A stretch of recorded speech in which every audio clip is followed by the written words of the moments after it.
Here is some brutally honest advice to help you finally lose weight. So after losing my first 5 stone by the age of 21, overcoming some incredibly toxic relationships with food, to now finally achieving a physique that I'm proud and confident to show. Since then, from building my online coaching business, we've helped thousands of people finally break through their own barriers in terms of weight loss, and again, like myself, build that physique that they are proud and confident to share. Focus on the process, not the outcome.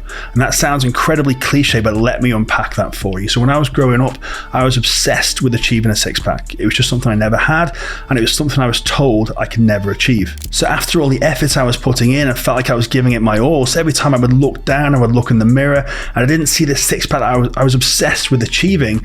I'd end up feeling frustrated, deflated, and just incredibly unmotivated. But I do understand that the idea of achieving the outcome is going to be way more compelling than the process, and that's why we find ourselves getting fixated and craving this. But ultimately, we are becoming obsessed with something that is outside of our control. So that's probably one of the biggest lessons that I have learned over the years, is that you can only control the controllable. Listen, I really wanted a six-pack, but I can't just have more six-pack. But what I can do is work harder on the things that I know are going to allow me to achieve the outcome. So then, rather than getting frustrated and bogged down with the things that I couldn't control, I started to put my energy and my effort into the things that I could. And this played 2 parts. It allowed me to remain distracted, because naturally as humans, we are going to be quite impatient.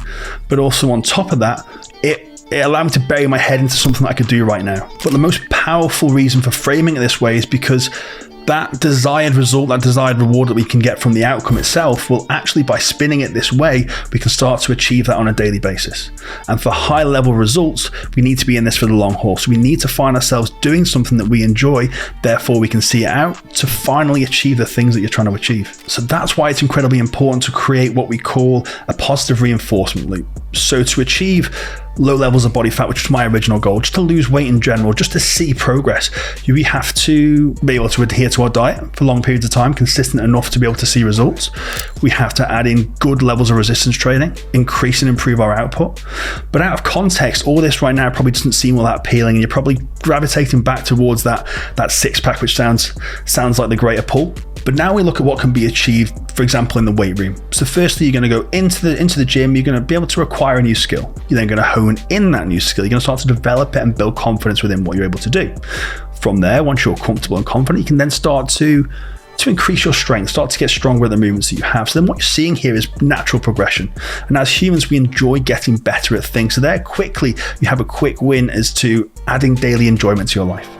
So from that, once you've acquired this new skill, once you've started to get stronger, you start to kind of crave more of that outcome.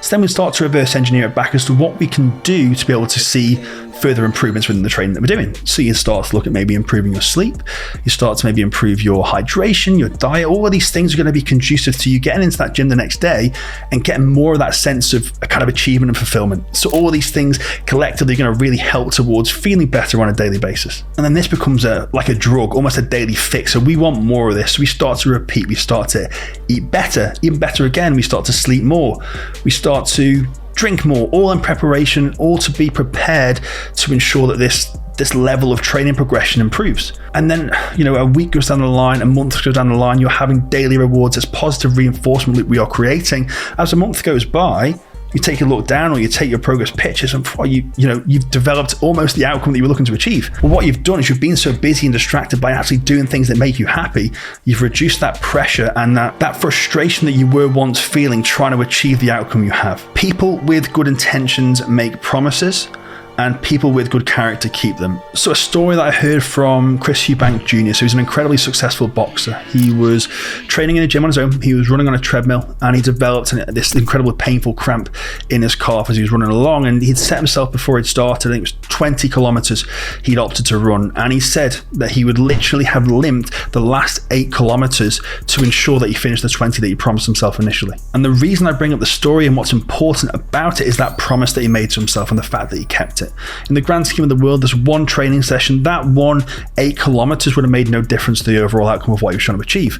The main important thing to take away from that story, like I mentioned, is the promise that you made, but more importantly, the promise that you kept. Because I really do believe that you are who you are when there is no one else around. And the way that you do anything is the way that you do everything. So by keeping the small promises you make to yourself are going to have a huge impact on the larger promises you make overall. Say you tell yourself this year you're going to lose that final 10 kilograms that you promised yourself you're going to lose. And then you're in the gym.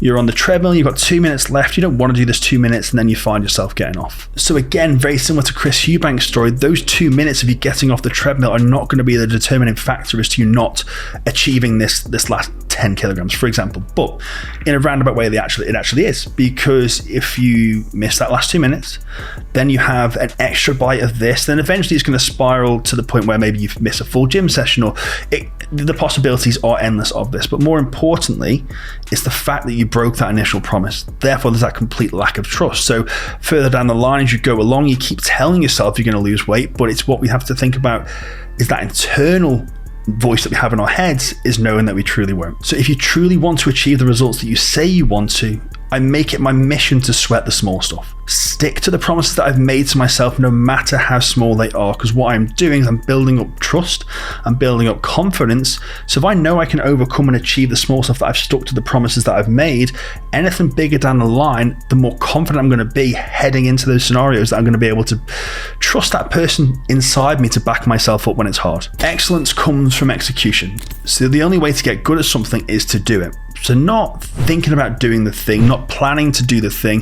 The only way for you to get good at what you want and to lose the weight you want to lose is to do the thing. So like mentioned earlier, you can only control the controllable. So if you do not like where you are right now, you can control your output. You can do more. And the more times you try, the more times you fail, the more times you learn. But the key word in all of this is more. And a quote that I heard recently which articulates this perfectly is that action alleviates anxiety. So anxiety being a worry or a lack of control, but you're only ever going to find yourself being anxious if you're underprepared or you haven't put the work in.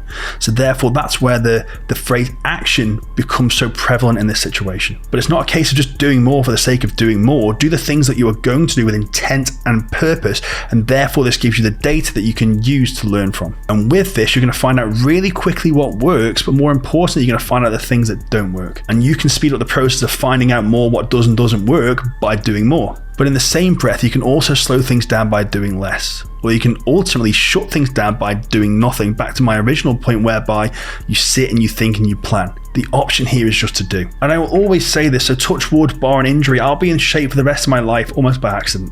And this is not because I'm so hardcore or I'm incredibly clever. It's just I've put in the years and the hours and the reps to find out what I should not be doing to self-destruct. And that's why it's important to put in these hours. It's way easier to find out what not to do than it is to find out what to do. So if you are limited currently right now by knowledge, that's absolutely fine. You don't have to be the cleverest person in the room.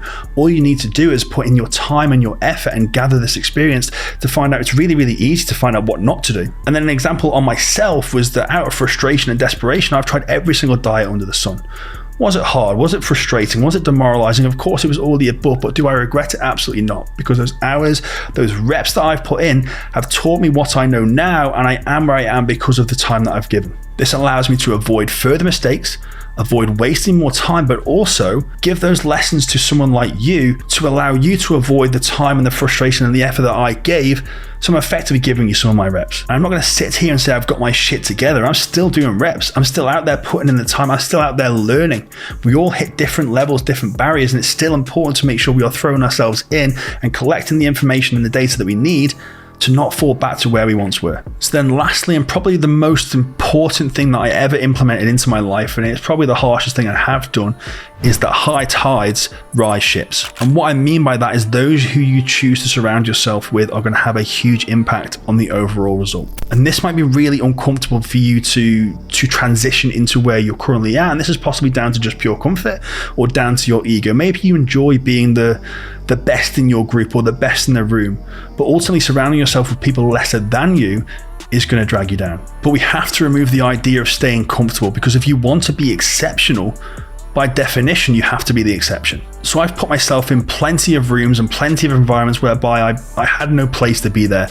These people around me were much further in their journey and much higher in terms of knowledge. And of course it was scary, but did I learn? Did I grow? Did I Of course I did. And that's why I can't emphasize enough it's important for you guys to put yourselves in position or put yourselves in rooms whereby you feel outside of your comfort zone.